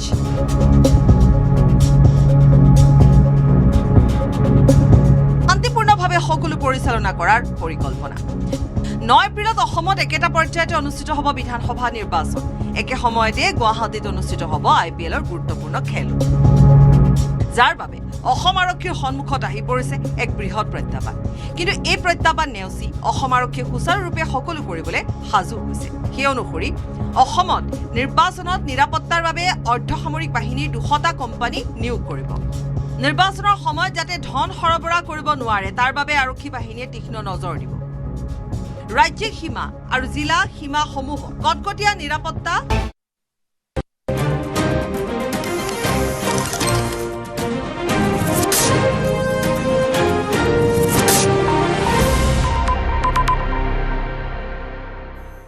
পুনৰ স্বাগতম ইউপিএলৰ প্ৰথমখন প্ৰাৰ্থী তালিকা প্ৰকাশ তামুলপুৰত প্ৰমোদ বড়োক প্ৰাৰ্থিত্ব ওদালগুৰিত দীপেন বড়োক প্ৰাৰ্থিত্ব গোসাইগাঁৱৰ ইউপিএলৰ প্ৰাৰ্থী অনিন্দ বসুমতাৰী দুটমাত ৰাজু কুমাৰ নাৰ্জাৰীক প্ৰাৰ্থিত্ব কোকৰাঝাৰৰ প্ৰাৰ্থী লৰেন্স ইছলাৰী ভেৰগাঁৱত নাৰ্চন বড়োক প্ৰাৰ্থিত্ব আৰু বিজনেত ইউপিএলৰ প্ৰাৰ্থী কমল সিং নাৰ্জাৰী বিটিআৰৰ 7টা সমষ্টিৰ বাবে প্ৰাৰ্থী তালিকা প্ৰকাশ কৰিলে ইউপিএলে আপোনালোকক 40 নং ওদালগুৰি ST সমষ্টিৰ প্ৰাৰ্থী হিচাপে মই ঘোষণা কৰিব বিচাৰিছো আপোনালোকে গমেই পাইছে চাগে কোন হ'ব এইটো আমাৰ অল বড়ো ষ্টুডেণ্টছ ইউনিয়নৰ নিখিল বড়ো ছাত্ৰ সন্থাৰ প্ৰাক্তন সভাপতি মাননীয় শ্ৰীযুত দীপেন বড়ো ডাঙৰীয়াক আমি ওদালগুৰি সমষ্টিৰ প্ৰাৰ্থী হিচাপে আমি প্ৰক্ষেপ কৰিছো তাৰ পিছত আমি কোকৰাঝাৰ এইটো আপোনালোকে জানিব বিচাৰিছে চাগে এইকাৰণে ক'ব বিচাৰিছো মই 3 নং কোকৰাঝাৰ আমাৰ যে ST সমষ্টি আছে ইয়াৰ আমাৰ সিটিং MLA মৰে দাদা লৰেন্স ইছলাৰী ডাঙৰীয়া আমি প্ৰাৰ্থী হিচাপে ঘোষণা কৰিছো তেখেতে আমাৰ বিটিআৰ চুক্তিৰ চাকৰকাৰীও হয় আৰু আমাৰ কোকৰাঝাৰ জিলাৰ মাননীয় সভাপতিও হয় গতিকে তেখেতে আমাৰ কোকৰাঝাৰ 3 নং কোকৰাঝাৰ ST সমষ্টিৰ প্ৰাৰ্থী হয় এটা 1 নং গোসাইগাঁৱৰ পৰা আহো 1 নং গোসাইগাঁৱত ৰাইজৰ ডিমাণ্ডত আৰু আমাৰ যি সিটিং MLA জিৰণ বসুমতাৰী ডাঙৰীয়াৰ অনুৰোধত তেখেতে বিভিন্ন কাৰণত কৈছে যে মই এইবাৰ নিৰ্বাচনত নুঠো মই সংগঠনৰ কাম কৰিম তো আজি তেখেতক আমি গোসাইগাঁও জিলা ইউপিএলৰ সভাপতি পাঠি দিছো আৰু তেখেতৰ যে সিট তেখেতে নিজে অনুৰোধ জনাইছে আমাৰ এক্সিস্টিং যে প্ৰেসিডেন্ট আছিলে শ্ৰীযুত অনিন্দ বসুমতাৰী তেখেতক আমি প্ৰাৰ্থী হিচাপে আজি ঘোষণা কৰিছো অনিন্দ বসুমতাৰী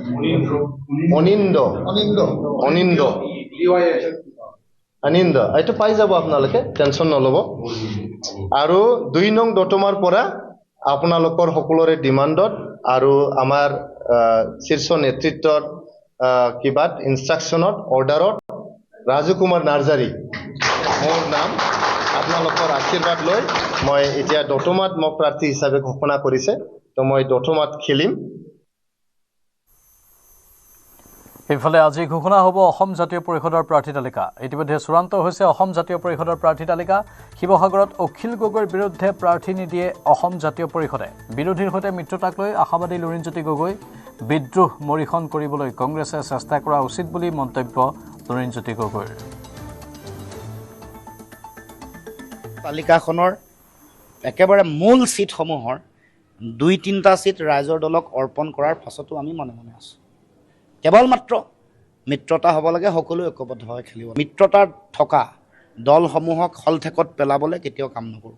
দ্বিতীয়তে কোনোবা মিত্ৰতাত নাথাকিলেও যাতে ইয়াৰ কাৰণে কোনো কাৰণত যাতে বিজেপিৰ সুযোগ নহয় তেনেকুৱা কাম বিজেপিয়ে যাতে ইয়াৰ পৰা লাভান্বিত নহয় সেই কাম কেতিয়াও নকৰোঁ। তেওঁলোকে লাভান্বিত হোৱা কোনো কামেই বিজেপিয়ে লাভান্বিত হোৱা কোনো কামেই আমি অসম জাতীয় পৰিষদে নকৰোঁ। বিৰোধীৰ মাজত মিত্ৰতা ঐক্যবদ্ধ সুদৃঢ় শক্তিশালী হ'বৰ কাৰণে বিশ্বাস আৰু আস্থাৰ বাতাবৰণ তৈয়াৰ কৰিবৰ কাৰণে বিজেপিক উৎখাত কৰিবৰ কাৰণে যি কৰিব লাগে সকলো কৰিছোঁ আৰু সেইকাৰণে দিল্লীলৈ গৈও কৈ আহিছোঁ, অসমৰ মাজতো কৈছোঁ, আজিও কৈছোঁ মিত্ৰতা হ'ব লাগে, এৰা ধৰা কৰি সকলো দলকে কৈছোঁ নিজৰ ক্ষুদ্ৰ স্বাৰ্থ পৰিহাৰ কৰি হ'লেও এৰা ধৰা কৰি হ'লেও অসমৰ জনগণৰ স্বাৰ্থত সকলোৱে সিদ্ধান্ত গ্ৰহণ কৰিবলৈ আজিও কৈছোঁ।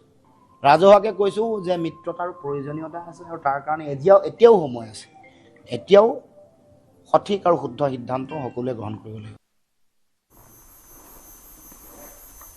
বিধানসভা নিৰ্বাচনক লৈ তাৎপৰ্যপূৰ্ণ মন্তব্য হাগ্ৰামা মহিলাৰীৰ। NDA হিচাপে নিৰ্বাচনত নামিব BPF। এতিয়াও চূড়ান্ত হোৱা নাই BPF UPPL বিজেপিৰ সমষ্টি।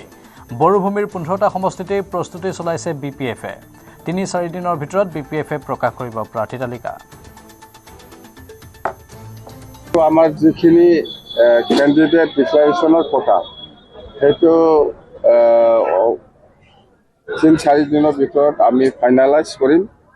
সেইটো আমি PMB বহি পেলাই অতি সোনকালে কেণ্ডিডেটটো আমি ঠিক কৰিম। 15টা সমষ্টিৰ ভিতৰত কোনটো সমষ্টিত BPF হিচাপে খেলিব, কোনটো সমষ্টিত বিজেপি হিচাপে খেলিব, কোনটো সমষ্টিত UPPL হিচাপে খেলিব, এইবিলাক মুঠতে সমষ্টিবিলাক ঠিক কৰিব পৰা নাই, এতিয়াও অলপ বাকী আছে। কেণ্ডিডেট যোনেই নহওক, প্ৰাৰ্থী বিজেপি হ'ব পাৰে, BPF হ'ব পাৰে বা UPPL হ'ব পাৰে, মুঠতে 15টা সমষ্টিত NDA হিচাপে গঠাই দিয়াটো আমাৰ দায়িত্ব। এই হিচাপত আমি কাম কৰি আছোঁ। 3 দিনৰ ভিতৰত আমাৰ PMB হৈ আছে, আমাৰ হাউলিকে চৌচতে হ'ব 3-4 দিনৰ ভিতৰতে, তেতিয়া ফাইনেল পৰ্যায়ত আমি আহিব পাৰিম। উচ্ছেদক লৈ গুৱাহাটী উচ্চ ন্যায়ালয়ত ABMCৰ ৰাজহুৱা স্বাৰ্থ জড়িত আবেদন। PIL-খন শুনানিৰ বাবে গ্ৰহণ কৰিলে গুৱাহাটী উচ্চ ন্যায়ালয়ে। সংখ্যালঘু এলেকাত চলি থকা উচ্ছেদ প্ৰসংগত দাখিল এই PIL। উজনি অসমত মিয়া জনগোষ্ঠীক লক্ষ্য কৰি চলি থকা আক্ৰমণৰ প্ৰসংগও উল্লেখ কৰা হৈছে PIL-ত।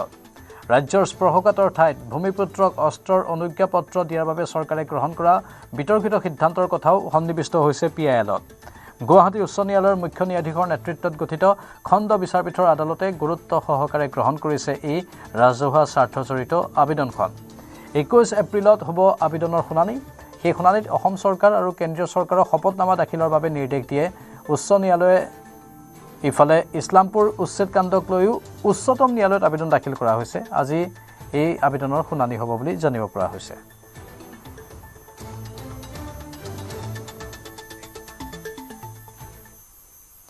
ৰাজ্যসভালৈ নিৰ্বাচিত NDAৰ 5জন প্ৰাৰ্থী নীতিন নবীন, নীতিশ কুমাৰ, উপেন্দ্ৰ কুশৱাহা, ৰামনাথ ঠাকুৰ আৰু CVS ৰাম ৰাজ্যসভালৈ নিৰ্বাচিত। বিহাৰৰ 3 কংগ্ৰেছী বিধায়কে কৰিলে ক্ৰছ ভোটিং। RJDৰ এজন বিধায়কে ৰাজ্যসভা নিৰ্বাচনত নকৰিলে ভোটদান।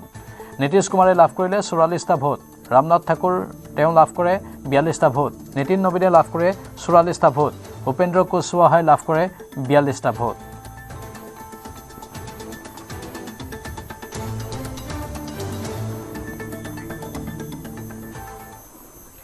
কলগাছিয়াত কংগ্ৰেছ প্ৰাৰ্থী প্ৰাক্তন সাংসদ আব্দুল খালেকৰ বিশাল বাইক ৰেলী। আগন্তুক বিধানসভা নিৰ্বাচনত মন্দিয়া বিধানসভা সমষ্টিত কংগ্ৰেছ দলৰ প্ৰাৰ্থিত্ব লাভৰ পিছত আজি গুৱাহাটীৰ পৰা সমষ্টিলৈ আহে আব্দুল খালেক। উত্তৰ বৰপেটা হাইস্কুল খেলপথাৰৰ পৰা বাইক ৰেলী উলিয়াই মন্দিয়া, জনিয়া, বামুণতাৰী হৈ কলগাছিয়ালৈ আহে বিশাল বাইক ৰেলী। আমাৰ কৰ্মী সমৰ্থকসকলে আজি দলীয় মনোনয়ন হোৱাৰ পিছত যিদৰে আদৰি আনিছে তাত মই অভিভূত হৈছোঁ। আৰু আজিৰ এই সমৰ্থনে প্ৰমাণ কৰে যে মন্দিয়া সমষ্টিৰ ৰাইজে কংগ্ৰেছৰ প্ৰাৰ্থী আব্দুল খালেকক বিপুল ভোটৰ ব্যৱধানত এই নৱগঠিত সমষ্টিৰ পৰা জয়ী কৰিব। সেই কথা আজিৰ এই বিপুল সমাদৰে প্ৰমাণ কৰে। আৰু সমগ্ৰ অসমত গৌৰৱ গগৈ আৰু কংগ্ৰেছৰ যি ঢৌ বৈছে সেই ঢৌৰ প্ৰভাৱ মন্দিয়া সমষ্টিত লাগিছে। আসন্ন নিৰ্বাচনত বিজেপি পৰাজিত হ'ব, হিমন্ত বিশ্ব শৰ্মা মুখ্যমন্ত্ৰীৰ গাড়ীৰ পৰা উৎখাত হ'ব আৰু কংগ্ৰেছৰ নেতৃত্বত এখন নতুন চৰকাৰ গঠন হ'ব। সময় হৈছে এতিয়া বাতৰিৰ পৰা বিদায় লোৱাৰ। নমস্কাৰ।